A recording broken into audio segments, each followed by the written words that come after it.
Hi, Paul. Welcome to Countdown, right across Australia. And Molly asked me especially to send his regards to you. Oh, thank you very much. Thanks, Moll. He's hoping to catch up with you soon.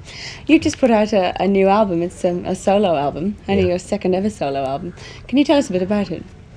Yeah, I started recording it after we'd done Back to the Egg. And I was a little bit fed up of doing a studio album and going in and working very correctly and properly, and I fancied just kind of looning around. So I started off by hiring a machine off one of the lads here, which is a very simple thing where I just plugged directly into the back and could just record myself without being too technical. And I just started making up bits and pieces just for my own amusement. And what happened was I was going to keep it 2 weeks, but it ended up being 6 weeks. And I was going to just do a couple of tracks, but it ended up being about 18. So in the end, I played it to a couple of people, and they said, "That's your next album, isn't it?" I said, "No, not really. It's just for my own amusement." They said, "No, that's your next album." So I said, "All right." You played every single instrument on it, didn't you? Yeah. Bass, drums, or bass, of course. Yeah, that's keyboards. Yeah, keyboards. Yeah. And a gizmo even. Well, like anything I could get my hands on, really, because as I say, it was just for my own pleasure. So I was really just enjoying getting on this instrument, just playing around till I found a sound on it that I liked. And I just said, okay, now we'll put a bit of this down and try and make something up. So it was done the backwards way from how I normally do it. But I do love playing like all different instruments. I just like that, you know, it's like a hobby for me. What's happened to Wings? When I recorded this, that was last summer of '79. Since then, we played a British tour with Wings, and then we were scheduled to go to Japan, but I had a spot of bother there, and that didn't come off.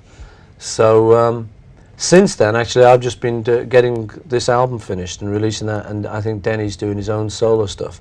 So we're taking a bit of breather with Wings and deciding what we want to do next, rather than kind of just rush into anything for the sake of it, you know. Will you be getting back together with them? I should think so, yeah. We're kind of talking about it and thinking about it. But everyone's onto their solo things just at the moment. Here we are today at Abbey Road Studios, where you used to record with the Beatles. Yeah. Does that bring back fond memories for you? Yeah, well, I've recorded here quite a lot anyway, even without the Beatles. So, but it's like one of the favourite studios. This is where I made my first record with the Beatles. Terrified out my mind down there. One Countdown viewer, a young viewer, wanted to know if the other Beatles were still alive.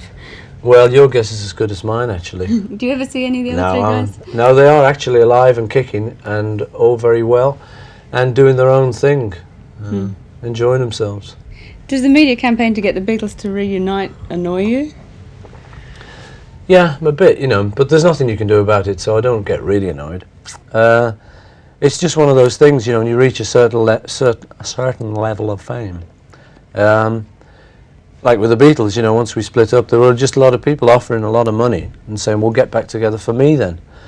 But the trouble is that if you were even going to consider doing something like that, you'd have to have a really great enthusiasm within the group, because, you know, you can't just start things just for some money and go and do it. Not a thing like that, anyway.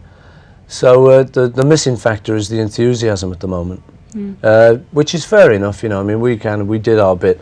I think the four of us would probably just prefer to like leave it as it was, and leave the whole story intact, rather than sort of coming back and doing some disastrous reunion show, you know, like Sinatra's 50th farewell concert, something like that, you know.